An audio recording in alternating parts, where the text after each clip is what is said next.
If you're selling a coaching program below 20K and your sales calls are going longer than 1 hour, it's simply going for too long and you're losing out on money.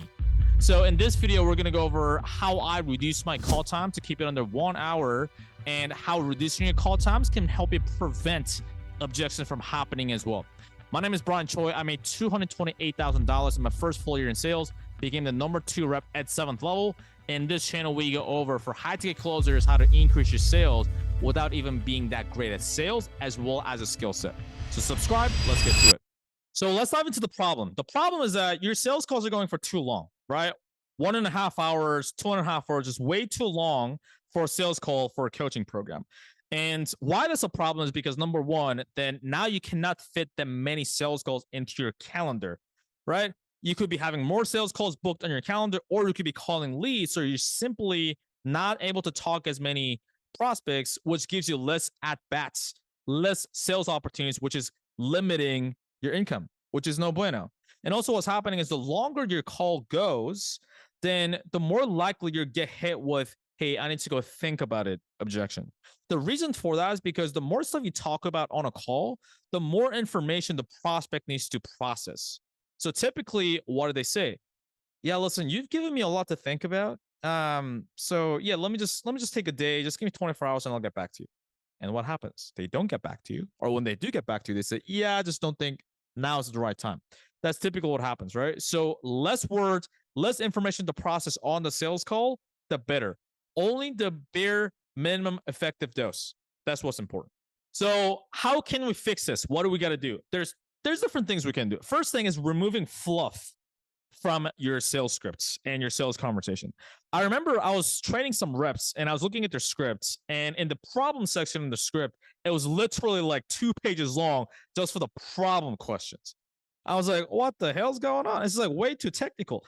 It was like, so it was for a trading offer, and it was like, so how long you been trading for? What's the return on your investment? What's the percentage? What's the debit spread? What's the risk management? What's the stop losses? I was like, dude, you interrogating this person, number one, right? So the person is going to feel interrogated like an interview or like an interrogation. They're going to shut down. They're going to be like, hey, so what do you guys do? Can you just tell me how much it costs? And they're just going to give you surface to your answers. And just going into the weeds, that's not that important. So what's going to happen is that you're going too logical, too nitty gritty into the technicalities. That's not that important. And so you're just putting your words in you're taking the emotion out of the sale. And we all know human beings make decisions based on what? Based on emotions and justify with logic, right? Not the other way around. And so you're getting too much to the logic brain and interrogating them, and then it's just going to like shut them off. And so that's when you start to get like, let me think about it. I think that's cost too much. I don't know if I need this right now. Right. And so you just want to like remove the fluff. You only want to have the essentials on your sales script on a sales conversation. Right. So, hey, what is it you're looking for? You want to get the tangible overarching outcome they want. What are they doing to get that right now? Right. And what's the problem? How long the problem's going on? And how is the problem affecting them? What's causing the problem, depending on what you sell? So if it's a biz op, the problem is that they're either not making enough money, or they're not having enough time, or they hate their fucking job. Those are typically the problems you face on a biz op, like someone in a 9 to 5 wanting to start a business. That's the problem itself. How long has that been going on? That's pretty straightforward. And how the problem is affecting them, because not having enough money, not having enough time itself, that's kind of still surface there, right? Because those are just numbers. Money is just numbers on your phone screen. Time is just numbers on your phone screen, but how's it affecting them?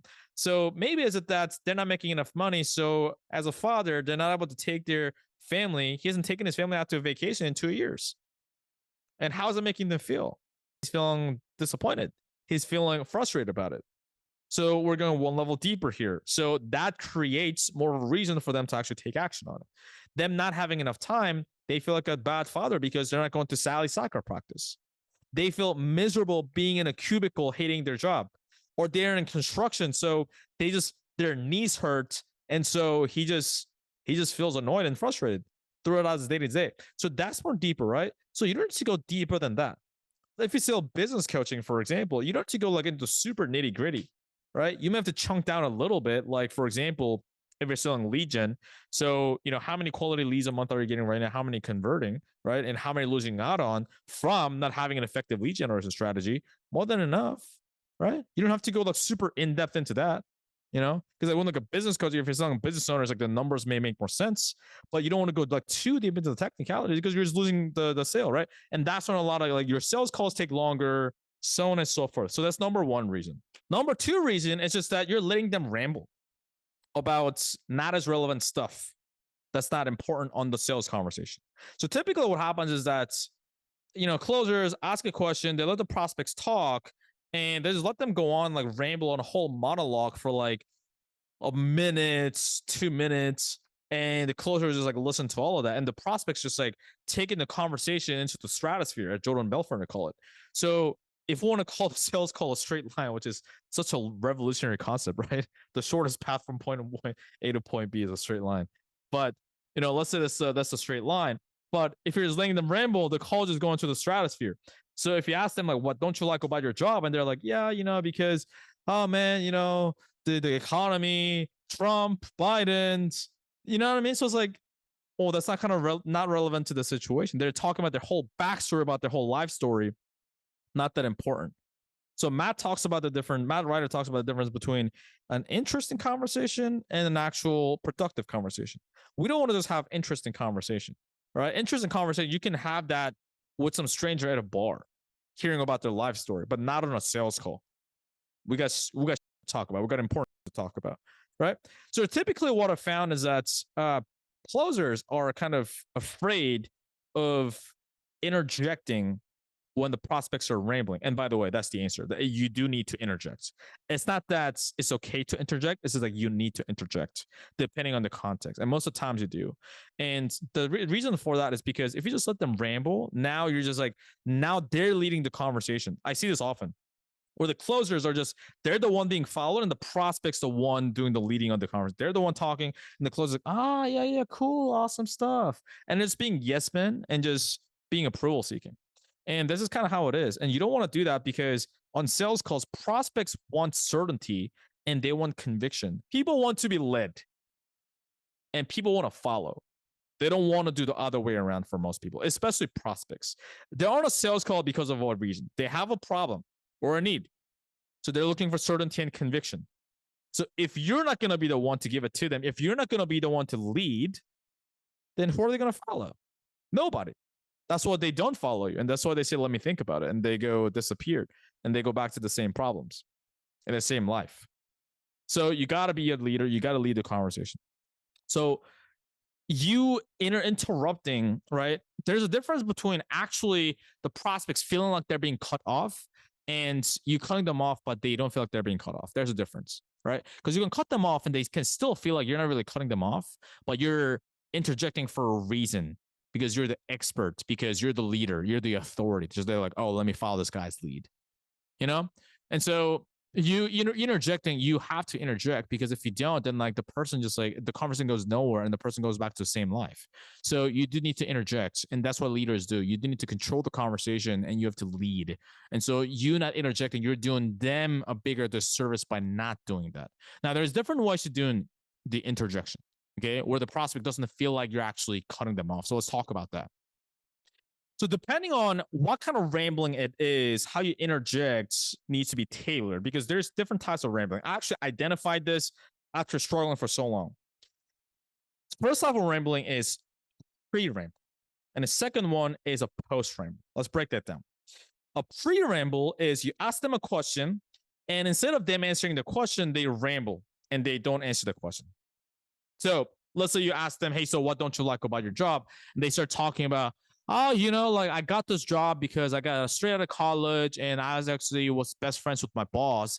And because of that, oh, and by the way, this one time I got in a lawsuit and my ex-wife, that's not the question, right? So it's called a pre-rambling. When that happens, you don't want to cut them off right away. You do want to let them talk for like maybe like a sentence or two because maybe they will get there. But I feel like a sentence or two, you do need to interject. And how will you do that? We'll talk about that too. But let's just go into the categories. Second type of rambling is a post-ramble. Okay. A post rambling is they answer the question and they keep rambling. So you ask them, what don't you like about your job? What don't you like about your situation?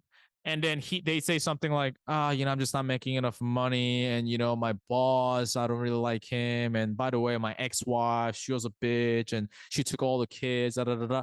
Now, the latter part is not that relevant to the question we just asked, right? So that's called a post ramble, where they answer the question and just keep talking and rambling about not that relevant stuff. Okay, so now that we've broken down the category, let's go into how do we strategically interject into different types of rambling, because we got to identify them. Okay, so let's go into the post ramble because that's a more easier part.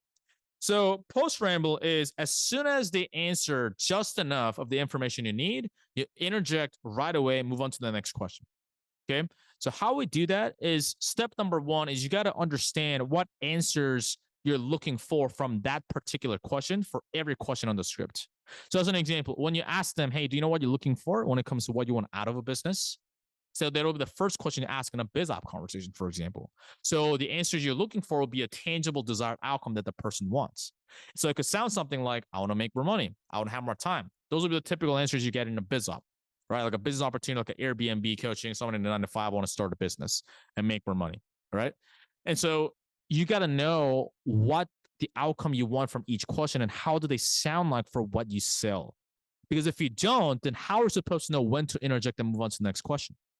You can't, because you don't know what is enough or not. So that's when I see oftentimes closers just get lost. They're letting the prospects ramble, and while the prospects are rambling, they're in their head, they're thinking like, what should I do? I think I should cut them off.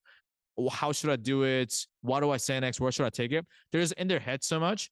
Matt Ryder will say this oftentimes. He can tell often when a closer is, he can hear their internal monologue, meaning that he can hear them just being in their head and not listening to the prospect, which brings about secondary problems where the prospect doesn't feel like you're actually listening, right?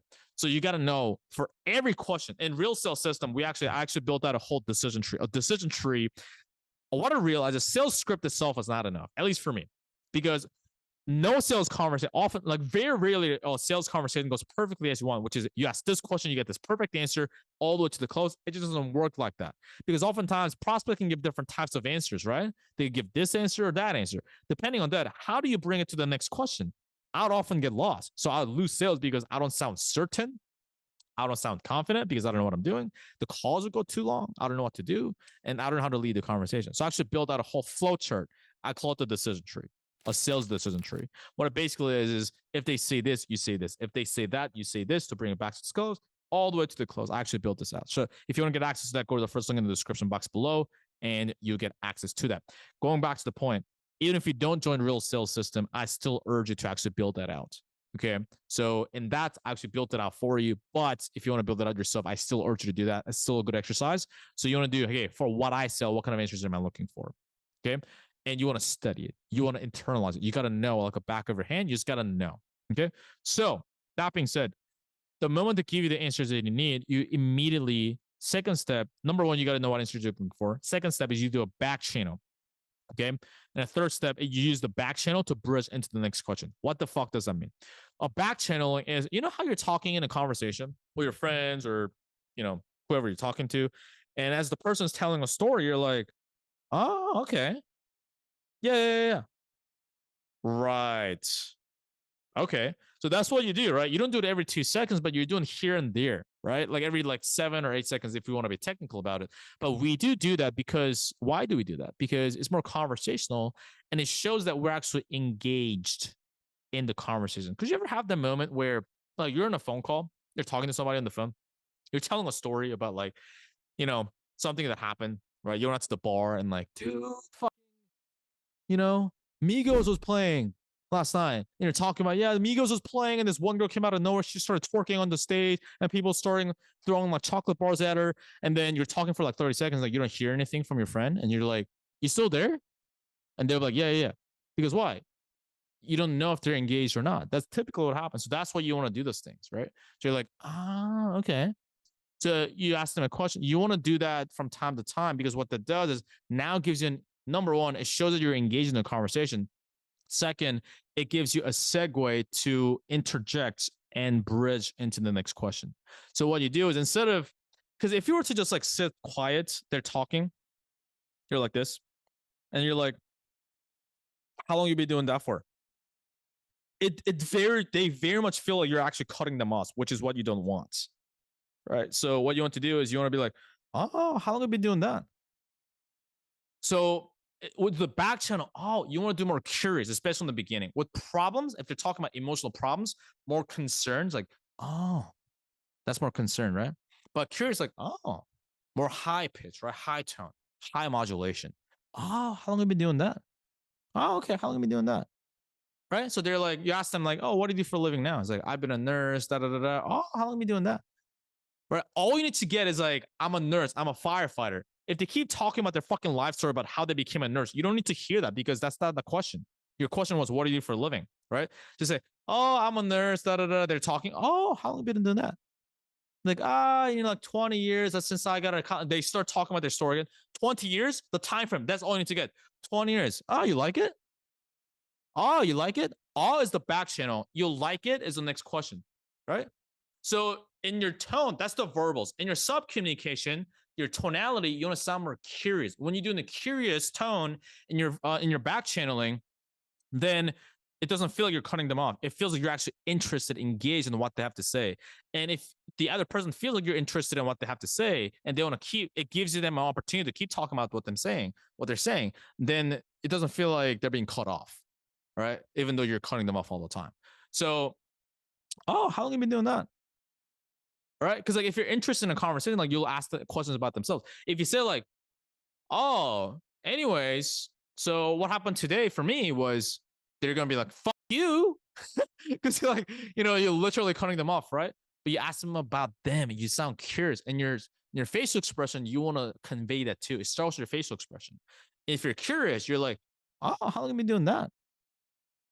Or maybe like lean out a little bit too in your body language, right? I was like, oh, you like it? So you do that and you want to control, especially in the beginning, it's more fast paced in the beginning of the call. You're more curious, you're punching them down the script. Towards when you're feature pacing goals, talking about their goals and their emotions and the cost of inaction, that's when you slow the fuck down and you let them talk. Okay, but in the beginning, you want to like then set the pace.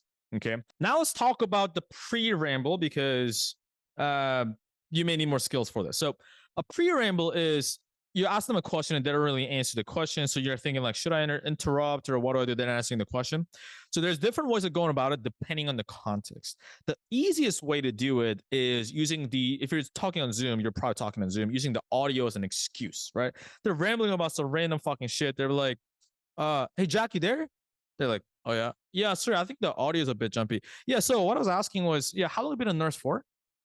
If they're not answering the question, you can do it that way. You're using this audio as an excuse. But if you do it like too many times, like they're gonna tell, right? It's gonna get annoying. But you can use that as a cheat code, right? Like a training wheel per se in the beginning, right? Another way you could do it is you can use a back channel, like a prolonged back channel, okay? And then you rephrase the question. So as an example, they're gonna be rambling about different stuff. You're like, oh, okay. And how long have you been a nurse for? So when you do so what that does is because it's longer, right? Instead of it's like longer, right? So because of that, as you're doing the long back channel, they start to shut up, right? So they start to shut up. They're like, and they're gonna like stop talking. Oh, so how long have you been a nurse for? You re-ask or rephrase the question so they actually answer the question if they're not answering the question. So that's another way of doing it. Okay. Another way of doing it is like this takes more skill, but you're using whatever the word they're using to segue into the next question. So depending on the context, I can give you like a straight up example. But if they're like talking about some random right? They're like, oh, you ask them, let's say, for example, like what don't you like about your job? And they're not answering the question. They're like, yeah, so so it's a pretty good job. Okay, cool. I mean, it sounds like it's going on well. Anything you would change? You see what he did? So they're talking about something positive, which isn't really the problem, but sounds like it's going all good. Anything you would change? So this takes more skill, this takes more conversational flexibility and more contextual awareness, but there's another way of doing it too. But essentially what you're doing is you're also using your probing skills and your tonality to guide and path the conversation where you want to go. Okay. So probing is like, let's say talk about like, do you know what you're looking for when it comes to what you want out of a business? They're like, yeah, just looking at different stuff. Oh, what kind of outcome are you kind of looking at? Right? So you're using their words and probing or clarifying into getting the outcome that you want, right? Because the answers you want will be like making more money or having more time. They're like, yeah, just looking at different stuff. Oh, like what kind of outcome are you looking to get? looking. They use the word looking. So use the word looking. You see what I mean? So you kind of use that. This takes more skills. And this is probably the best one just because it's more conversational, right? So you can use the previous ones as training wheels, but you do want to get to this point to be able to do this. Okay. And also you can just mirror just the keywords they use. They'll be like, oh, just like I'm looking to just get more strategies. Oh, strategies? Yeah, like strategies for getting more consistent leads. Oh, okay. So what are you doing at the moment to get more consistent leads? You know what I mean? So like you're using like the probing the words they use. If they say like, yeah, my job is just kind of exhausting. Exhausting? Yeah, it's just I'm working too many hours. Oh, how long have you been working those hours for? They're like, for like the last 5 years. You know what I mean? So you just it's a back and forth. Like conversation is supposed to be a back and forth ping pong. Okay. And also another thing too, when you're interjecting, do not stop. Just go like a bulldozer. Because a common mistake, I see closers make is like they'll start interjecting. It's like, oh, okay, how long? And the prospect will still talk, and then the closer stops like this. And then it's like a awkward, like when you're going somewhere like out of an elevator and then there's another person coming at you and you're trying to go this way to go away from this person. And the person also goes this way and you go this way, the person follows like an awkward tango. That's kind of how it is. So you don't want that. So when you interjecting, you just want to go bulldozer because when you do that, they'll stop talking. Right. And so you really want to do that and make you sound conversational, verbal wise, right? You want to just use the probing, those kind of things, segue, like take the words they use, non-verbal wise, you want to do the curious, it's like, oh, how long have you been doing that? Those things. So when you do these things, typically what I found is that it reduced my call times, especially when you're selling BizUp. You can start pitching at like minute 15 or minute 20. When I was selling BizUp, that was typically when I was like pitching at once I got a hang of this. And depending on the offer, it's obviously going to differ, but that's typically what you can do, right? Minute 25 at the latest. Okay. So what that does is now it reduces your call times. And so you can fit in more calls in your calendar. So during the same amount of hours that you're working, you have more at bats, more sales opportunities to be able to make more sales. And also because you're leading the call, not being the one that's just leaving up for hopes and luck, now you're able to prevent more or think about it objections from happening in the first place to close more deals. So if you want to learn more about stuff like this, how to reduce your call time, actually role play stuff like this and get feedback from me, or if you want to learn how to handle the objections if it does happen, or if you do quote unquote lose that sale to that objection, how to actually close that deal from follow-ups and how to close deals during your no-show time, how to turn one sale into two sales into three sales using upsells, renewals, and referrals, and get my scripts, SOPs, and my scripts, my processes, go to the first link in the description box below, and you can see a demo of Real Sales System, our sales training community, and I'll see you inside.